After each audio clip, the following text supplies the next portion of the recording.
Welcome to The Last Breakfast. Please enjoy the video. In this video, I will show how to change a Nissan Rogue air filter. First, locate your glove box on the passenger side. Open it up and clear out any items.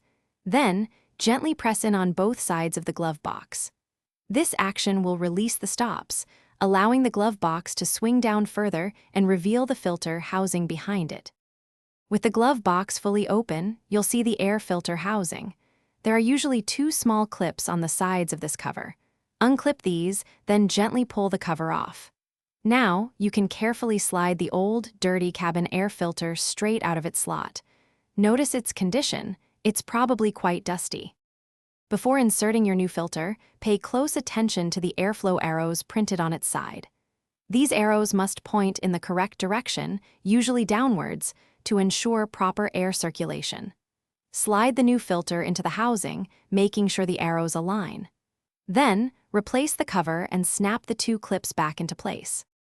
Now, carefully push the glove box back up until it clicks securely into its original position. Give it a quick test to ensure it opens and closes smoothly. You've successfully replaced your Nissan Rogue's cabin air filter. Enjoy cleaner air in your car. For a fresh scent, check the description for a link to Little Tree's black ice and other great deals. Your car will thank you. Thanks for watching. If this was helpful, leave a like and consider subscribing. See you next time.